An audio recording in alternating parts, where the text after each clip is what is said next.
Olá, eu sou Maria Amélia Calado, advogada e professora, e estou hoje aqui a convite do Grupo Ser Educacional para comandar, para apresentar a websérie Fique Ligado, cujo tema de hoje será Crimes Sexuais, Direito Penal e Vitimologia.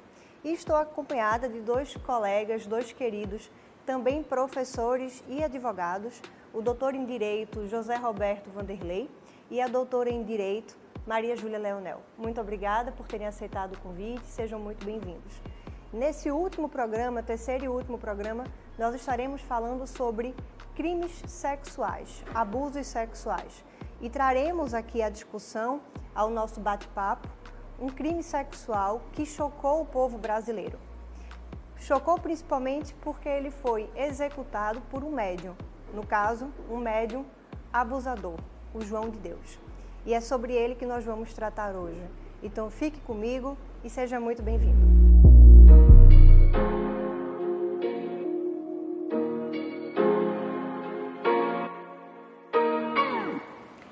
Professora Maria Júlia, esse crime, de fato, ele chocou realmente toda a comunidade, independentemente de ser uma pessoa estudiosa do direito, que tenha conhecimento na área jurídica ou não, ele tomou uma proporção muito grande.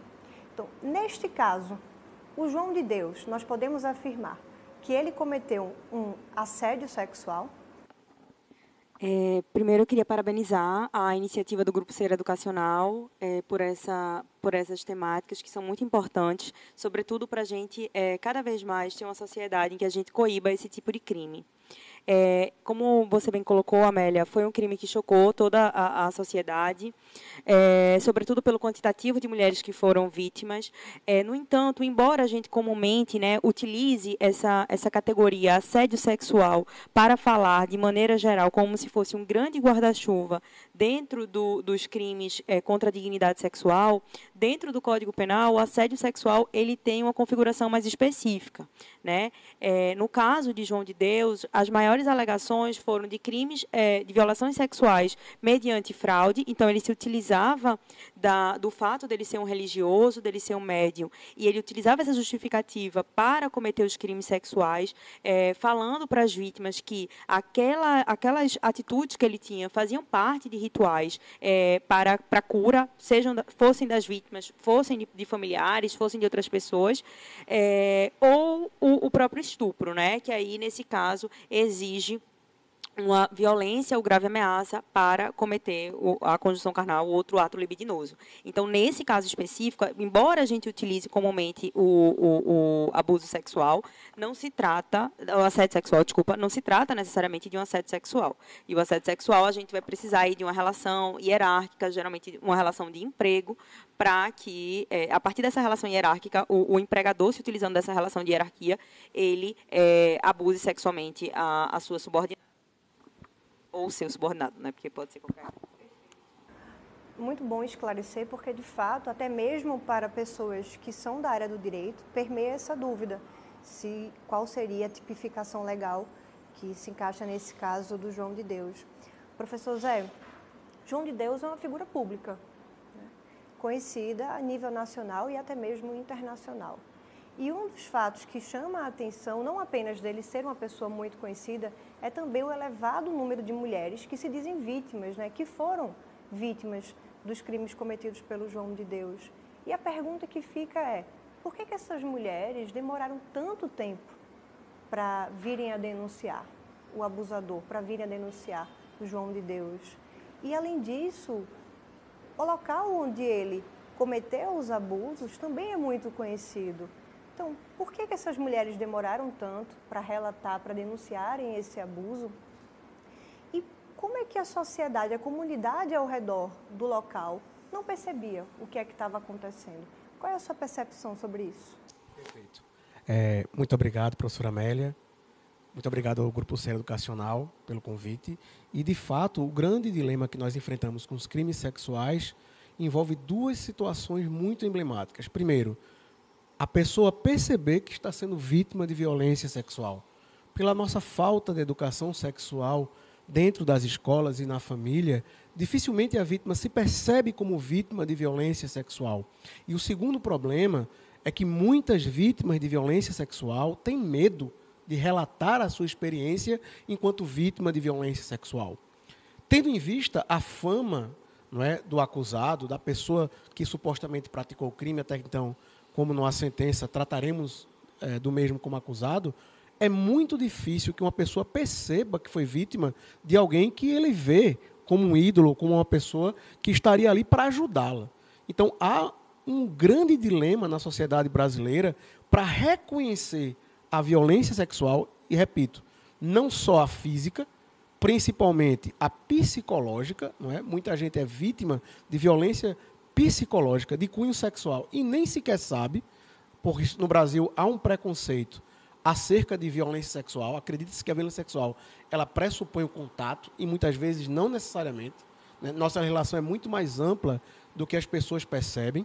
E segundo, a vítima muitas vezes não é encorajada para fazer a denúncia. Ela pensa, será que eu vou conseguir ter alguém que entenda o que eu estou passando, escute o que eu estou passando e acredite que isso de fato ocorreu? Porque imaginemos uma figura tão emblemática como João de Deus, uma pessoa nacionalmente, mundialmente conhecida. Fica muito difícil para a vítima, sem encontrar qualquer tipo de acesso ou ajuda, realmente ir lá e denunciar o agente.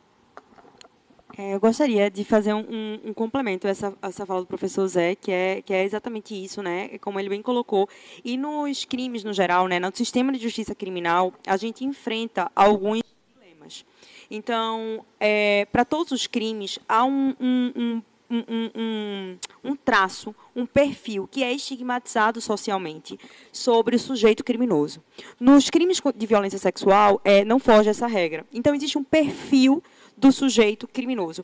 Quem é que pode ser um estuprador? Na mesma medida, há um perfil da figura estuprada. Quem é a mulher que pode ser vítima de estupro? Obviamente, na legislação, a gente não tem nenhum tipo de divisão, nem quando você chegar no juiz, numa juíza, vai ter essa divisão. No entanto, há uma performance narrativa que vai duvidar da vítima até que ela prove que ela está no lugar de vítima. Ela é uma mulher honesta o suficiente para ser abusada sexualmente, para ser violada sexualmente. Então, quando você questiona por que ela não denunciou antes, realmente, por que ela foi 2 vezes lá até ele? Por que ela passou 20 anos sendo violentada e nunca denunciou? Isso dá a entender que aquela mulher ela não necessariamente foi vítima. Dá a entender que ela não é uma potencial vítima, já que ela não tomou as medidas necessárias anteriormente. De um outro lado, João de Deus era um homem branco, como o Zé falou, né? É reconhecido internacionalmente, então ele não veste o estereótipo da figura do estuprador. Então, a gente tinha um sujeito que o sistema de justiça criminal, quando a gente fala em sistema de justiça criminal, a gente pensa polícia, promotoria, juiz e sociedade. O sistema de justiça criminal no qual ele não corresponde a um estereótipo de estuprador, e, de um outro lado, eu tinha várias vítimas que não necessariamente elas cabiam na roupagem da vítima. Aquela vítima que, para o direito penal, que tinha até um dia desse, a nomenclatura de mulher honesta, seriam as mulheres honestas, né? Aquelas mulheres castas o suficiente que pudessem ser estupradas. Então, nesses crimes de violência sexual, ainda há esse agravante, e aí isso acaba inibindo muitas vítimas de irem até a delegacia, porque há uma negativa, inclusive por parte do Estado, né? Uma negativa institucional, para aquela vítima no primeiro momento. Então, se desconfia até onde pode de que aquela vítima ela foi realmente vítima, né? E aí a gente vê a maioria, se a gente for pegar a história do estupro, né? O estupro, pensando no estupro e nos crimes de violência sexual, eles não estão associados ao prazer. Eles estão associados à posse, né? Ao domínio. É uma forma de você dominar um território e a mulher, ela historicamente, é colocada como parte da propriedade do homem ao qual ele domina. E as mulheres negras, que ao longo da história, né, elas foram violadas sexualmente, né, por todo o tempo, essas mulheres elas nunca tiveram direito de fala, né? Então, quando elas eram estupradas pelos senhores de engenho, por exemplo, elas não eram consideradas vítimas porque ela era parte daquele senhor de engenho, né? Era parte do patrimônio daquele senhor de engenho. E isso se repercute até os dias atuais. Então, se você avalia nessa história de João de Deus, das mulheres brancas, universitárias, e que tinham condições financeiras, por exemplo, de peregrinar um país atrás de um médium para ter suas curas, e se foi difícil a negativa, né, a escuta delas, a gente imagine para as mulheres negras, periféricas, inclusive, como o Zé Roberto estava até aqui comentando antes, que trabalhavam para ele dentro do centro espírita que ele fazia parte. Como é que a gente pode dizer que vai se dar uma investigação de um crime como esse, que aconteceu há 20, há 30 anos ou até mais tempo? Como é que vai se dar a atuação da polícia num caso como esse para investigar? É complicado, porque assim, o meu doutorado eu concluí estou concluindo sobre estupro, né? E aí, uma análise que eu fiz foi pegar os boletins de ocorrência aqui da cidade do Recife, de 2018 e 2019, de todas as mulheres que foram vítimas de estupro daqui da cidade. E é interessante a gente pensar que quando se trata de um estuprador desconhecido, então a mulher está passando na rua e é estuprada, a mulher está no Uber e é estuprada. Enfim, quando se trata de um estuprador, né, uma figura desconhecida, essa mulher ela vai imediatamente até a delegacia fazer o boletim de ocorrência. Então ela vai um dia, enfim, vai logo em seguida. Isso facilita porque se faz os exames necessários, é muito mais fácil você fazer a coleta de provas. Quando se trata de estupros ou de outros crimes que envolvam violência sexual, com o estuprador, o acusado, ele sendo uma pessoa conhecida, essas mulheres elas levam um tempo a ir até a delegacia. Primeiro, um tempo para elas identificarem que elas estão sendo violentadas e que elas não podem ser violentadas. Então, eu peguei um caso de uma menina que ela hoje tem 42 anos e desde os 12 anos ela era violentada pelo pai. E o pai, na primeira vez que começou a violentar ela não fez nada. Com o passar do tempo, ela perguntou assim para ele, por que você faz isso comigo? Ele falou assim, porque você é minha filha e eu posso. E aquela menina, justamente pelo que Zé também falou, pela nossa falta de educação sexual, ela cresce com a ideia de que ela pode ser violada porque ela é filha daquele rapaz. E aí, depois isso vai repercutir com o marido, com o namorado, coisa e tal. Então, quando você conhece o acusado, você tem uma dificuldade muito maior porque você primeiro tem que digerir. Depois você tem que pensar se você quer o sistema penal dentro resolvendo aquele problema, porque nós acabamos tendo outras formas de resolver o conflito, que não é o caso das pessoas, sobretudo mais pobres, que não seja o sistema de justiça criminal, e aí elas acabam demorando mais. Quando elas demoram mais, a coleta de provas ela fica muito mais difícil. Então, assim, no caso de João de Deus, a gente tinham vários crimes que foram vários casos, né, que foram prescritos, ou seja, não caberia mais ao direito dar conta daquilo, porque já tinha decorrido um tempo que o Estado ele não podia mais fazer nenhum tipo de intervenção. No entanto, esses casos, ainda que prescritos, eles foram importantes para substanciar casos que tinham acontecido recentemente e que você não tinha essa prova. Então, num caso emblemático como esse, ou de outros, né, porque a gente sempre vê, quando uma vítima ela resolve falar diante dessas figuras públicas que tem um respaldo social, né, existe uma hierarquização social da qual ela está no topo, quando várias vítimas elas começam a denunciar, isso é muito importante porque isso faz um coro. No entanto, fica muito mais difícil, né?